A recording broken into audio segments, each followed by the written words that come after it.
Good afternoon, everybody, and welcome to a review of The Children of the Shiunji Family, Episode 10. Now, before I do my review on this show, I like to say one thing about this. Rent a Girlfriend.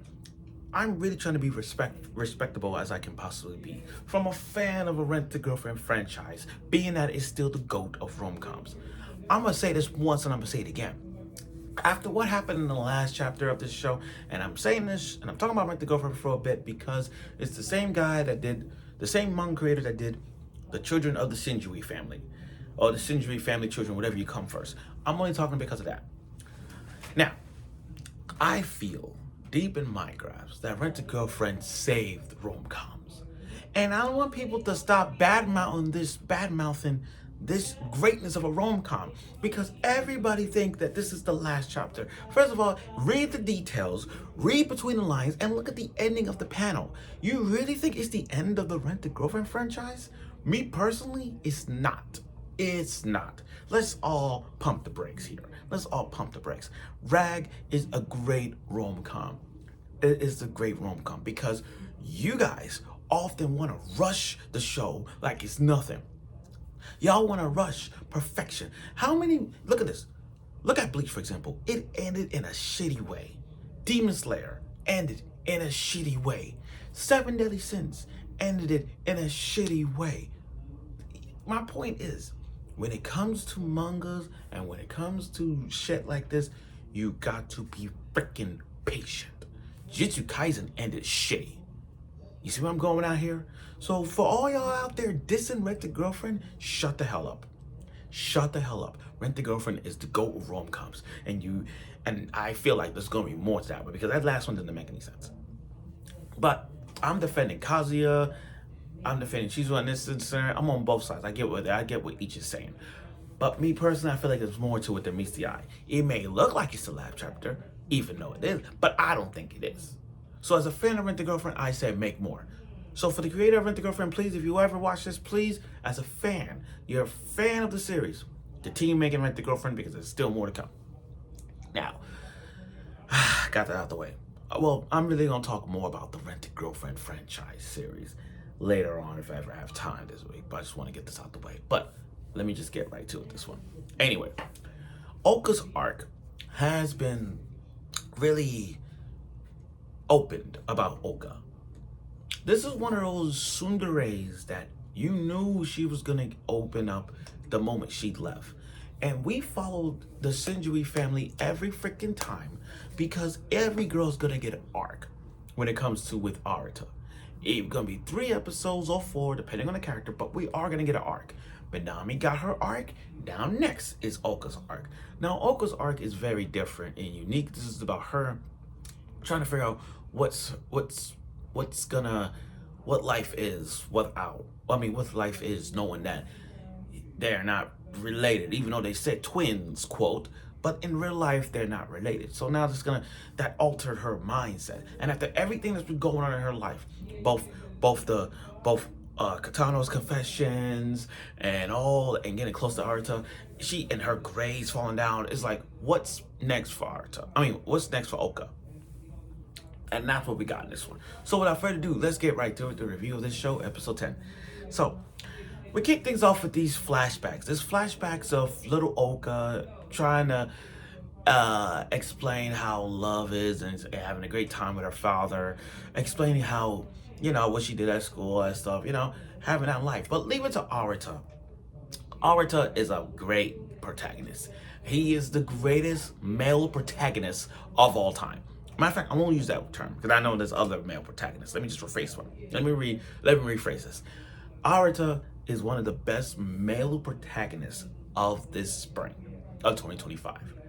I can't think of one male protagonist that literally has done so much, and this guy has done it. Every time he's with the Shiunji, every time he's with his sisters, quote, sisters, we are not related, but every time he's there, he's always the reliable guy.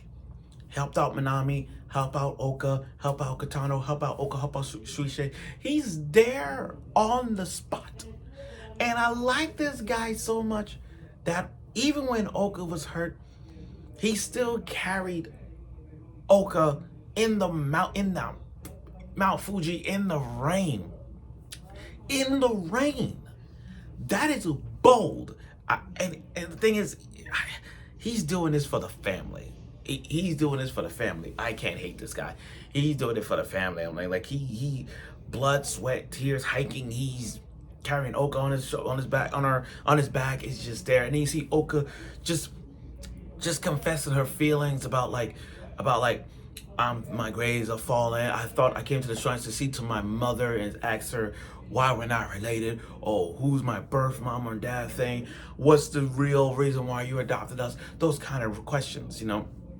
But, you know, she believed in that TikTok fantasy, but she did it anyway. She got the whole family upset. But, you know, you can't blame her, Ouka, for this, because Ouka wanted to release some stress. After everything that's been going on, ever since the first episode about them not related, it's just damn like what to do next for Ouka. And so then they gather. So everyone got together, their family's back, and Benry driving 50 miles per hour, even though it's just speed limit is 80. I mean, she just got a license, so bear with her. But then it's that moment where Arata leaned on Ouka's shoulder while everyone's in the front seats, and then he's there in the back seat. You can see Ouka's reaction towards Arata when he leaned on her shoulder. Notice that normally a tsundere would freak out. It's like, yeah, get off of me. But you can see in her face that her heartbeat, that she's in love with Arata. I mean, go back to that carnival when she said, I like you. Now, we all know that's true. We all know that's true. There's no doubt, there's no debatable about that. We knew it was coming when she told Arata at the festival. I mean, the carnival. So we're not surprised by this reaction. I'm not surprised at all. Not at the slightest bit. Okay, so going back, you gotta remember, Arata was the one who said, look, you're my family no matter what. We may not be related. We knew each other for years, but we still got each other's back. And Arata still sees them like family. Like he still sees Arata still sees Ouka like a twin. So sorry, I understand what's going on. I understand them.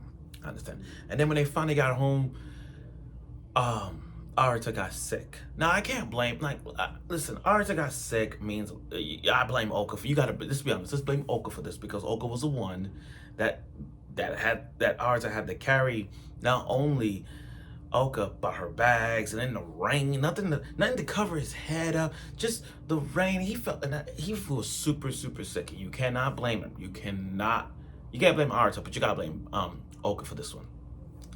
And then it's that moment where Ouka, okay, I gotta be honest, the dad is awesome. He flew all the way from Beijing, China, all the way to get home, just to see the family and see Ouka, because she got hurt. But still, it was nice to see that.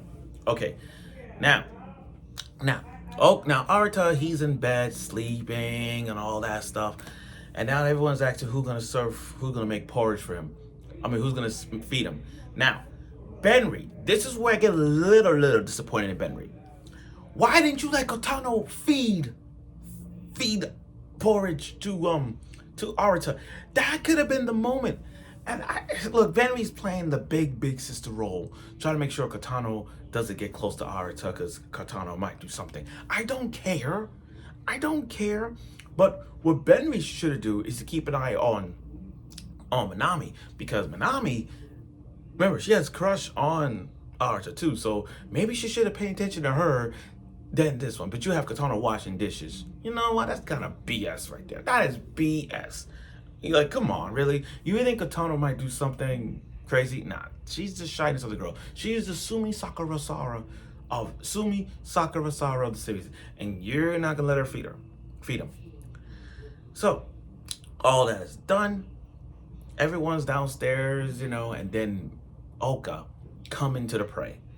Ouka comes to pray, and while he's down, head down in the bed, Ouka said, I love you, not as a sibling, but as a human being, but as a boyfriend, like love you. And then she kissed him on the lips, kiss on the lips. You know how that is the closest thing Arata had in his entire so far in these 10 episodes. This is as close as he got with those girls. If you look back on all the other girls who made a close move on Arata, like when Katano hug Arata naked in the first episode, and then she's doing Twister and Katano hugging for crying and all those kind of things. And Benri got in close where she holding her lips, all that stuff. There are moments that got closer to Arata, but when Ouka kissed Arata, that was like a sign of like first reaction. That was a sign of the first move, the first bullet move, right there to a point like, oh my God, she did it. But again, I'm not surprised. I'm not surprised that Ouka made a move on Arata. I'm not surprised she kissed him.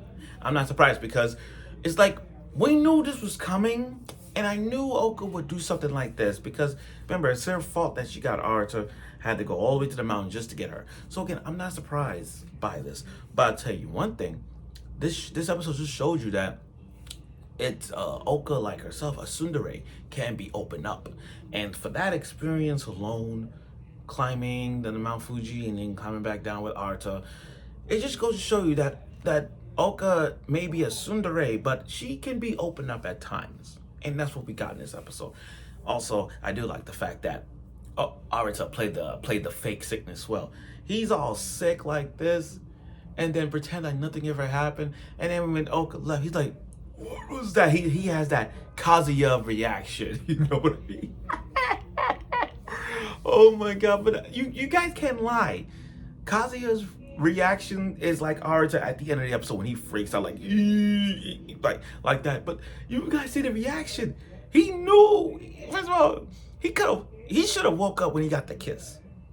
Now how much would about the next time he sees he's gonna get that reaction like the Kazuya reaction, blushing, turn his head this way. Oh, because of the kiss. Who am I to say? But overall though, this was a good episode. I mean, the Ouka arc just showed you that Ouka is very open and very willing to get a chance at this romantic war now with Arata, and now everybody else is gonna make them move one way or another. But again, Ouka is now open. She's to all you shippers out there. Congratulations, Ouka and Arata confirmed. It may not be maybe as a fan of this show because I read the manga. This is like my top 2 favorite ship. This is my top 2 favorite ships because it's like I got the feeling she might get him because there's tsunderes. Oftentimes tsunderes get the guy. So pretty much so it's gonna happen. But thank you for watching my review of this show, and I'll see you soon.